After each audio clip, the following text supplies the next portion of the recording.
गांव में खेती बाड़ी का काम करते हरीश जी अपनी पूरी जिंदगी गुजार रहे थे, लेकिन उन्होंने अपने बेटे को खेती बाड़ी के काम से दूर रखा। वह अपने बेटे को एक काबिल, पढ़ा लिखा और समझदार इंसान बनाना चाहते थे, ताकि वह आगे चलकर अच्छे से नौकरी कर सके। और यही हुआ। हरीश जी की मेहनत रंग लाई। उनका बेटा एक बहुत अच्छी नौकरी करता था। वह गांव बहुत कम आता था। जब से उसने शादी कर ली तब से तो उसने आना ही लगभग छोड़ ही दिया था, क्योंकि उसने अपनी पसंद की लड़की से शादी की थी, जो कि शहर की रहने वाली थी। वह गांव नहीं जाती थी क्योंकि उसे गांव का रहन सहन ना तो पसंद था और ना ही वहाँ के लोग। इसी के चलते ही सचिन और प्रिया गांव जाते ही नहीं थे। हरीश जी अपने कमरे में बहुत गहरी सोच में बैठे हुए थे। तभी उनकी पत्नी शारदा जी आती हैं और चाय का कप उनके टेबल पर रखकर कहती हैं कि लीजिए जी, आपकी चाय आपने मंगाई थी, मैं ले आई हूँ।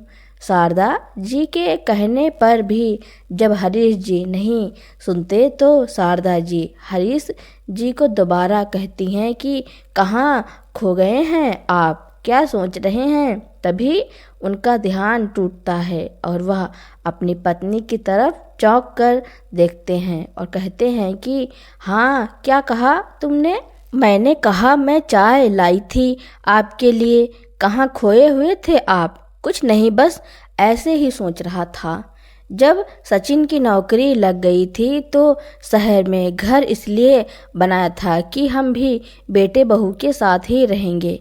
एक ही बेटा है हमारा। शहर में घर बनाए हुए भी 7 साल हो गए हैं और बेटे की शादी को भी 3 साल हो गए हैं।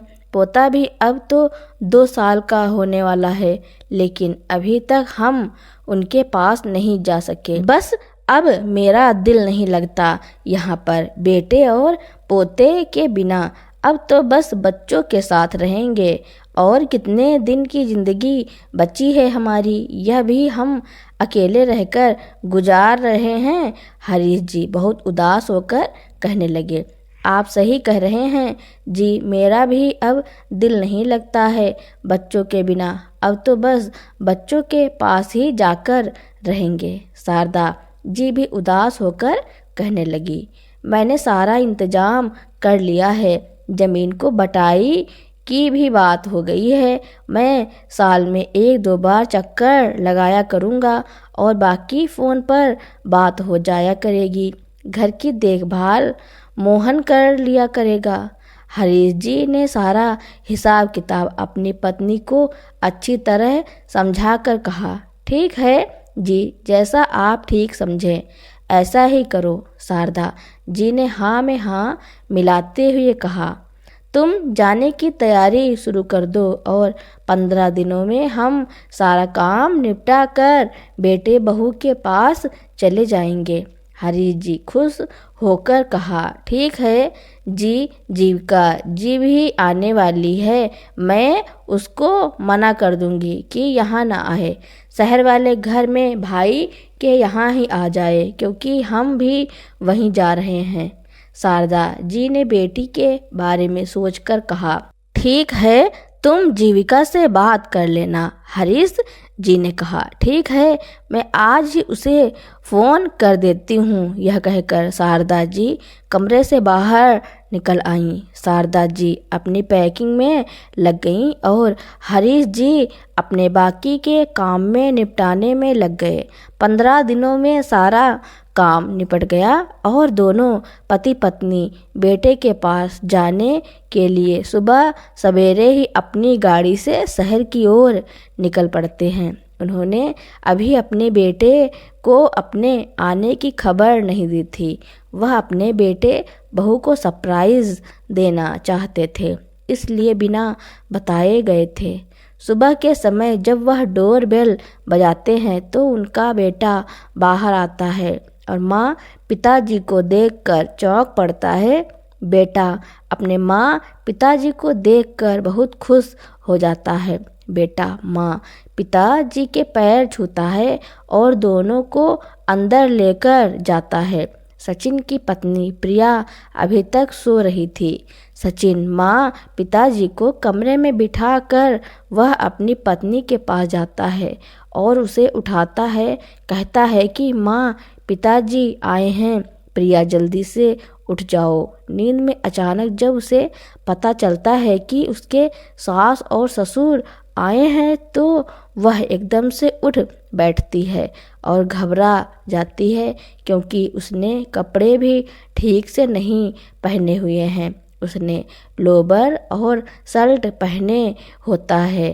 प्रिया जल्दी से खड़ी होती है और बाथरूम की तरफ भागती है और जल्दी से अपने कपड़े चेंज करती है और कपड़े चेंज करके माँ पिताजी के पास आती है और उनका आशीर्वाद लेती है। माँ पिताजी उसे आशीर्वाद देते हैं और खुश होकर पूछते हैं कि अंश कहाँ है। प्रिया जवाब देती है कि सोया है। अच्छा ठीक है, कोई बात नहीं, उसे सोने दो, जब उठ जाएगा तब ले आना। पिताजी ने थोड़ा सा निराश होकर कहा, क्योंकि वह अपने पोते से मिलने के लिए और उसे गोद में लेने के लिए तड़प रहे थे।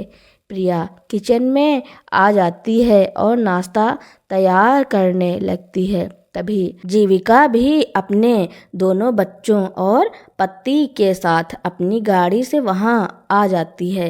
सचिन अपनी बहन, जीजाजी और अपने भांजे और भांजी को देखकर बहुत खुश हो जाता है, पर प्रिया को इस तरह से सबका आना अच्छा नहीं लगता है।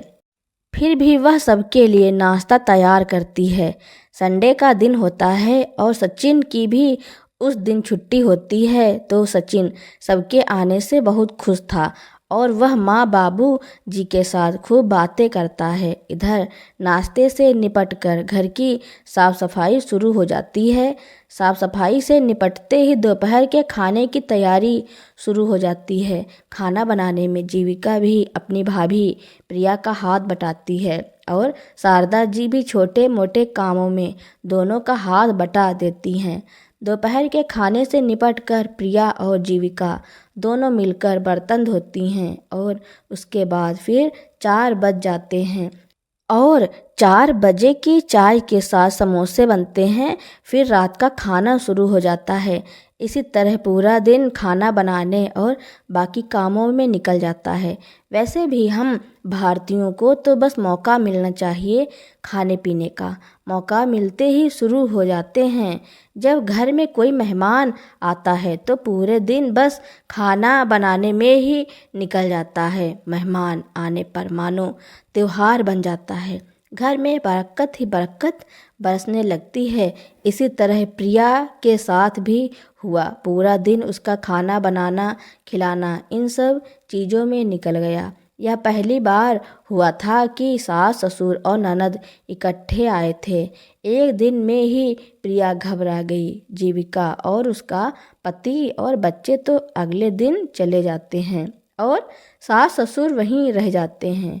प्रिया ने सोचा था कि सास और ससुर भी 1-2 दिन के बाद मिलकर चले जाएंगे, पर ऐसा नहीं होता है। सचिन भी अगले दिन सुबह ऑफिस के लिए निकल जाता है। प्रिया और उसके सास ससुर रह जाते हैं। इसी तरह 1 हफ्ता निकल जाता है, पर उसके सास और ससुर गांव वापस नहीं जाते हैं। अब उसे काम करने में परेशानी होने लगी थी। 3 साल अकेले रहने के कारण वह अपनी मर्जी से वहाँ चाहे जैसे वैसे रहती थी। कोई कहने सुनने या बोलने वाला नहीं था, क्योंकि सचिन भी बस एक छुट्टी के दिन ही घर पर रहता था। वह भी सुबह ही चला जाता था, लेकिन अब सास ससुर की वजह से उसे सुबह को जल्दी उठना पड़ता था।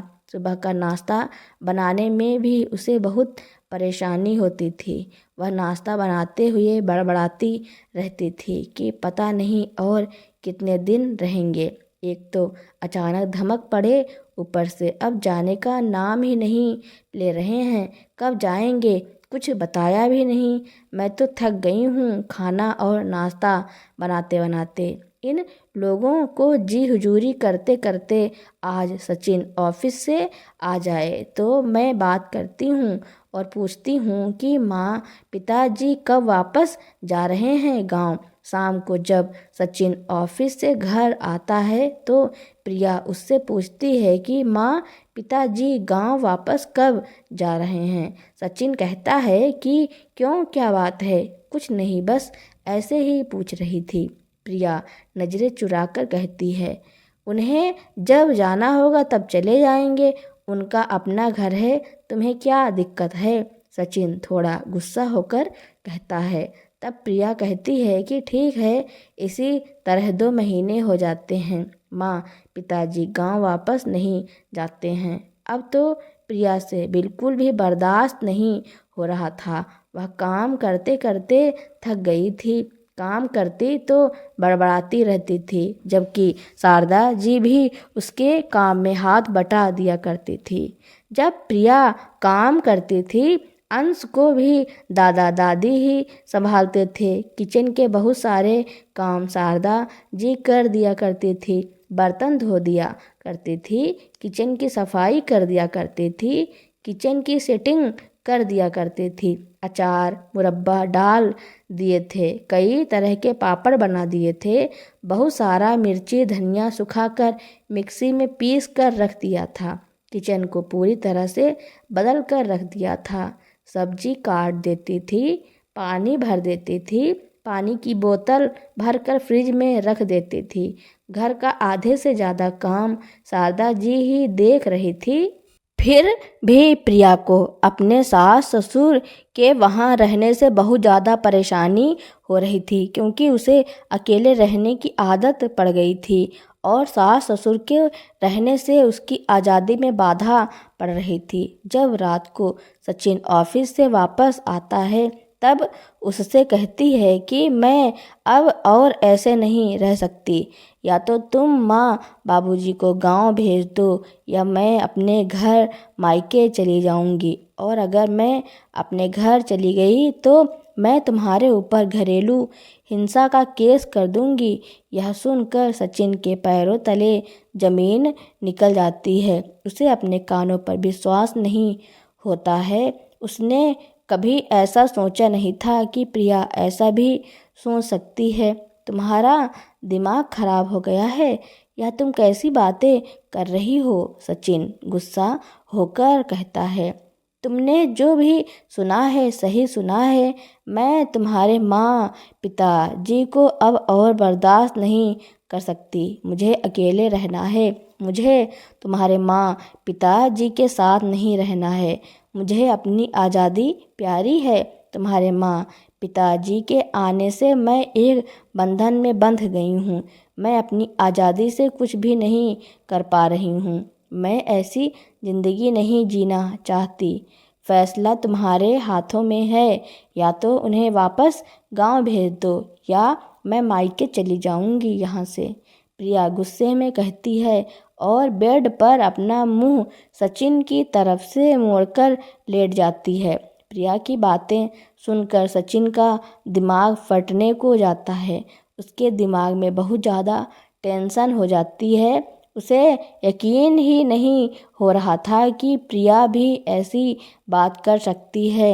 उसके आँखों से नींद गायब हो चुकी थी। उसने बहुत सोने की कोशिश की, लेकिन टेंशन की वजह से उसे नींद नहीं आई। वह पूरी रात सोचता ही रहता कि सुबह को जब सचिन अपने माँ पिता जी के सामने आता है तो दोनों माँ बाप देखते हैं उसकी आंखें लाल हो रही हैं। उसके चेहरे से देखकर लगता है कि जैसे वह पूरी रात नहीं सोया। माँ पिताजी उसे देखकर पूछते हैं कि बेटा क्या हुआ, क्या रात को नींद नहीं आई? सचिन कहता है कि नहीं पिताजी, ऐसी कोई बात नहीं है, और तैयार होकर ऑफिस के लिए निकल जाता है। ऐसे ही कई दिन निकल जाते हैं। हरीश जी और शारदा जी देखते हैं कि उनका बेटा कुछ परेशान सा है, चुप चुप रहने लगा है और ज़्यादा बात भी नहीं कर रहा है और उदास भी रहने लगा।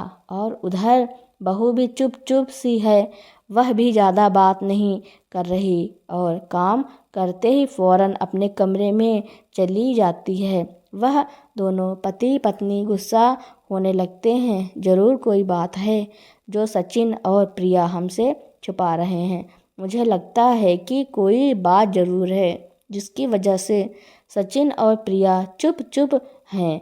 तुमने देखा नहीं कि सचिन कितना उदास है और उसकी आंखें ऐसी रहती हैं जैसे वह रात को सोता ही नहीं है। कोई न कोई बात तो ज़रूर है। हरीश जी चिंतित होते हुए अपनी पत्नी से कहते हैं, आप ठीक कह रहे हैं जी, मुझे भी ऐसा ही महसूस हो रहा है। शारदा जी कुछ सोचते हुए कहती हैं कि मैंने सचिन से कितनी ही बार पूछ लिया पर वह कुछ बताता ही नहीं है, हर बार टाल देता है। हरीश जी कहते हैं कि उधर प्रिया भी ऐसे ही चुपचाप है, कुछ ना कुछ बात तो ज़रूर है। कुछ बात भी नहीं करती है और काम करती है फौरन अपने कमरे में चली जाती है। शारदा जी भी चिंतित होते हुए कहती है कि तुम चिंता मत करो, मैं जल्दी ही सब पता लगा लूँगा।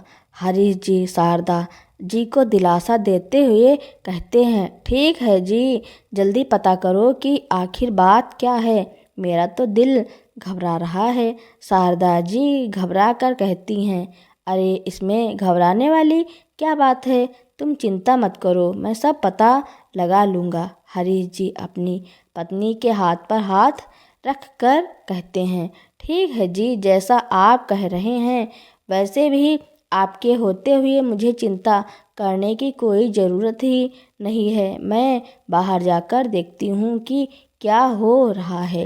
अंश के रोने की आवाज़ आ रही है। यह कहकर शारदा जी बाहर चली जाती हैं। शाम को जब सचिन ऑफिस से घर आता है तो वह चुपचाप अपने कमरे में चला जाता है, पर माँ और पिताजी से बात भी नहीं करता है। पिताजी बैठे हुए सब देख रहे थे। पिताजी बहाने से सचिन के कमरे के बाहर जाते हैं और कुछ सुनने की कोशिश करते हैं। प्रिया सचिन से कह रही थी कि क्या आपने पिताजी से बात की है कि नहीं, वह गांव कब वापस जा रहे हैं? आपने 1 हफ्ता बिता दिया, अभी तक बात नहीं की है। अगर आपने कल तक पिताजी से बात नहीं की तो मैं परसों अपने मायके चली जाऊंगी। सचिन कहता है कि मैं पिताजी से क्या कहूँ कि आप घर छोड़कर यहाँ से चले जाओ, तुम ऐसा कैसे कर सकती हो? सचिन मायूस होकर कहता है। प्रिया गुस्से में कहती है कि मैं कुछ नहीं जानती, मैं इस घर में अकेली रहूँगी। माँ पिताजी को गांव जाना ही पड़ेगा, नहीं तो मैं अपने घर चली जाऊंगी और तुम्हारे ऊपर घरेलू हिंसा का केस कर दूंगी। यह सुनते ही हरीश जी के पैरों तले जमीन खिसक जाती है। वह हैरान रह जाते हैं, जिसे वह अपनी बेटी की तरह समझते हैं, वह हमें गांव भेजना चाहती है, हमें हमारा यहाँ रहना पसंद नहीं है। कितने अरमानों से उन्होंने अपने बेटे की शादी की थी, कितने अरमानों से उन्होंने अपना यह घर बनाया था। अपनी सारी जमा पूंजी उन्होंने इस घर में लगा दी थी कि एक ही तो बेटा है हमारा, बेटे के साथ आराम से रहेंगे। क्या यही दिन देखना बाकी था? उनकी आंखों के सामने तारे टूटने लगे, हाथ पांव थर थर कांपने लगे, मानो उनका दिल निकलकर बाहर गिरने वाला हो। उनके कदम लड़खड़ाने लगे कि बहू उनके बेटे को धमका रही है। उन्होंने ऐसा कभी सपने में भी नहीं सोचा था कि उनका सर घूमने लगा और वहीं बैठ गए। फिर कुछ देर खुद को संभालते हुए चुपचाप कमरे में आ जाते हैं। हरीश जी की सोच बहुत व्यवहारिक थी। वह एक विचारशील व्यक्ति थे। वह जल्दबाजी में कोई फैसला नहीं लेते हैं। वह कोई भी फैसला लेते थे तो वह बहुत सोच समझ कर लेते थे। शारदा जी अपने पति को परेशान देखकर उनसे पूछती है कि क्या हुआ, क्या बात है, आप इतने परेशान क्यों नज़र आ रहे हैं। हरीश जी अपनी पत्नी को सारी बात बता देते हैं। उनकी पत्नी भी परेशान हो जाती है। शारदा जी कहती है कि अब क्या होगा। हरीश जी कहते हैं कि परेशान होने की कोई बात नहीं है, मैं कोई ना कोई हल निकाल लूँगा। देखो शारदा, अब बुढ़ापे में हम अकेले नहीं रह सकते, हमें अपने बेटे के साथ ही रहना है, तो हमें कोई हल निकालना पड़ेगा। हम गांव में जाकर क्या करेंगे, अपने बेटे और पोते के बिना कैसे रहेंगे। हम अपने बेटे का भी घर भी नहीं उजड़ने दे सकते, हम यहीं रहेंगे और बहू भी हमारे साथ ही रहेगी। बस बहू को सही रास्ते पर लाना पड़ेगा। हरीश जी सोच विचार कर कहते हैं। शारदा जी भी एक समझदार महिला है, वह भी कहती है कि ठीक है, जल्दबाजी से काम लेना ठीक नहीं है, आप कोई रास्ता निकाल लो। हरीश जी कहते हैं कि ठीक है, अभी तुम बेटे से कोई बात मत करना और ना ही बहू से कोई बात करना, मैं 2 दिनों में कोई रास्ता निकाल लूँगा। शारदा जी हाँ में हाँ मिला देती हैं। 2 दिन बाद 9 बजे के करीब डोरबेल बजती है और हरीश जी जाकर गेट खोलते हैं तो आदमी उनसे मिलने के लिए आते हैं।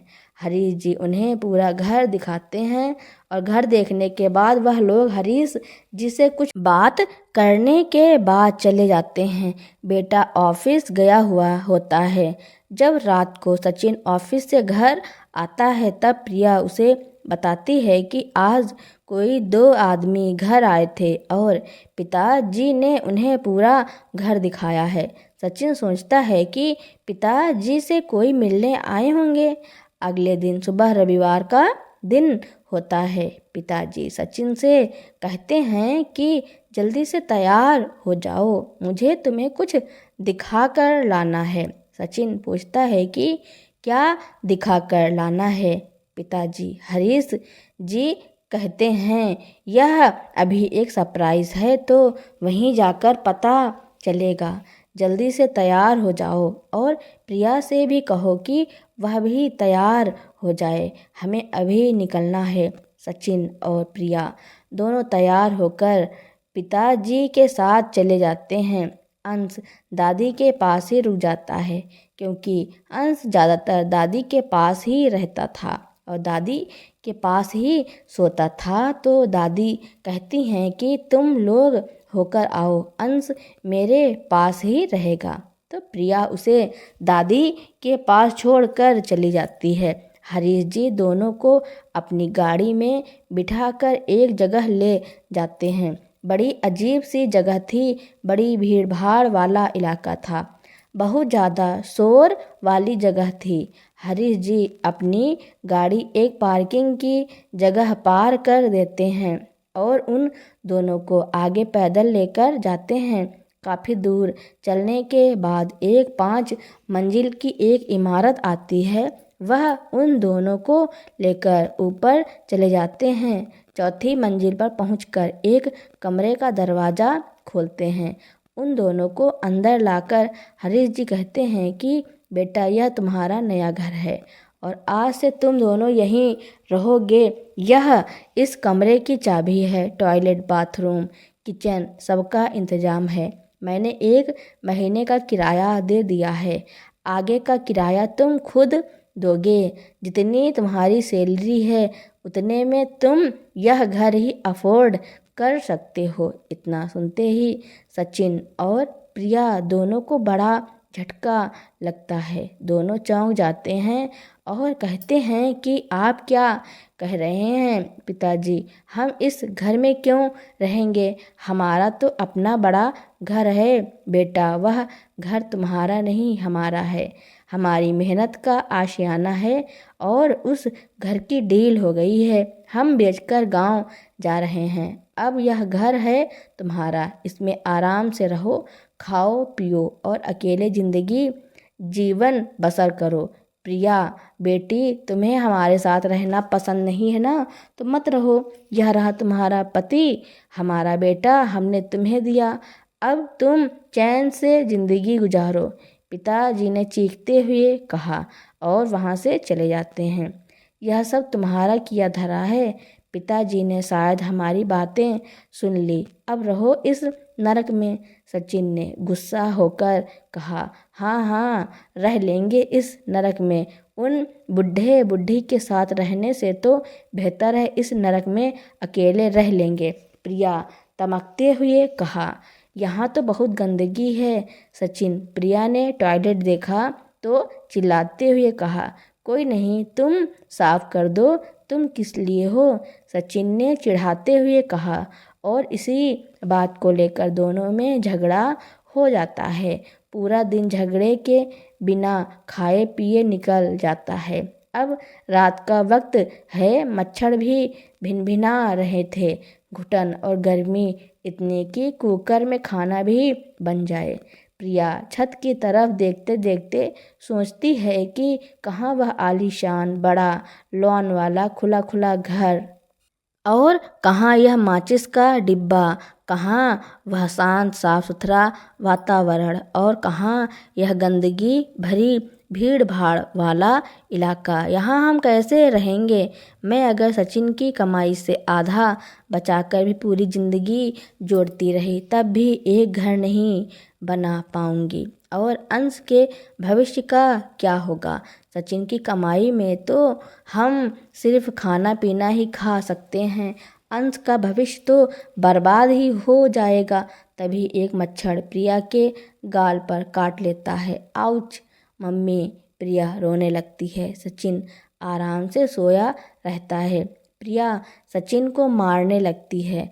तुम खुद आराम से सो रहे हो, मेरी नींद खराब करके मुझे इस नरक में लाकर बैठा दिया। मुझे यहाँ नहीं रहना, मुझे अपने घर जाना है, अपने सास ससुर के पास। दोनों की खूब तू तू मैं होने के बाद तय होता है कि सुबह में माँ पिताजी के पास जाएंगे। प्रिया और सचिन अंश को लेने के बहाने पिताजी के घर जाते हैं। माँ पिताजी आराम से बैठकर चाय पी रहे थे। अंश सो रहा था। माँ पिताजी प्रणाम, जीती रहो। मेरे बच्चों, कैसे आना हुआ, पिताजी विचारपूर्वक पूछते हैं। पिताजी अंश को लेने आए हैं, सचिन धीरे से कहता है। जाओ ले जाओ, अंदर सोया हुआ है, पिताजी सपाट लहजे में बोलते हैं। बेटा अपना और उसका सामान भी लेते जाना, माँ इस आवाज़ में बोलती है। प्रिया बोली, माँ पिताजी हम ना अंश को लेकर जाएंगे और ना ही सामान लेकर जाएंगे। माँ बोली, क्यों बहू, अब तुम्हारा यहाँ क्या काम है। सचिन बोला, हम आपके पास ही रहने आए हैं पिताजी। लेकिन बेटा तुम लोग तो हमारे साथ रहना ही नहीं चाहते। प्रिया बोली, नहीं पिताजी, हम आपके साथ ही रहना चाहते हैं और इसमें सचिन का कोई दोष नहीं है, सारा दोष मेरा है। मैं ही सचिन को गुस्साया था। सचिन तो आपको यहाँ से भेजने के लिए भी तैयार नहीं थे। मैं ही बार बार उन्हें धमकी दिए जा रही थी। मैं अच्छी बहू नहीं बन सकी। माँ ने मेरा इतना साथ दिया, कितने काम आज भी करती हैं, लेकिन फिर भी मुझे आप लोगों को यहाँ रहना खटकता रहा। अंश के कितने काम होते हैं जो आप दोनों ने संभाले हुए थे। मैं सच में अंधी हो गई थी जो अपने देवी देवता समान सास ससुर को समझ न सकी। आपके अपने बेटे बहू पोते के साथ साथ रहने वाले अरमानों को कुचल दिया। मैं आपसे माफ़ी मांगती हूँ, अपने किए पर बहुत शर्मिंदा हूँ। अपनी बेटी समझकर मुझे माफ़ कर दीजिए। माँ पिताजी के चरणों को पकड़कर प्रिया बोलती रही। माँ पिताजी ने प्रिया को उठाया और अपने सीने से लगा लिया। प्रिया अपने सास ससुर से माफ़ी मांगती है। दोनों पति पत्नी अपनी बहू को माफ़ कर देते हैं। अब सभी लोग एक ही घर में अच्छे से रहने लगते हैं। अब बहू के व्यवहार में भी बहुत सुधार हो गया था। अब वह अपने सास ससुर से ना तो जलती थी और ना ही गुस्सा होती थी। यहाँ तक कि जब उसकी सास कुछ काम में मदद करने लगती तो वह अपनी सास से कहती, माँ जी आप जाकर आराम कीजिए, मैं हूँ ना, मैं सब कर लूँगी। यह सुनकर शारदा जी बहुत खुश होती, लेकिन वह फिर भी अपनी बहू की मदद करती थी क्योंकि वह उसे अपनी बेटी की तरह मानती थी। तो दोस्तों, हरीश जी ने अपनी बहू को सबक सिखाने के लिए जो किया उसके बारे में आपका क्या कहना है, और यह कहानी आपको कैसी लगी कमेंट में ज़रूर लिखना। मेरी कहानी सुनने के लिए आपका बहुत बहुत धन्यवाद। ऐसी ही कहानियाँ सुनने के लिए मेरे चैनल को लाइक, कमेंट, शेयर, सब्सक्राइब एवं बेल आइकन का बटन दबाना ना भूलना, ताकि मेरी नई नई कहानियाँ आप तक पहले ही पहुँचती रहें।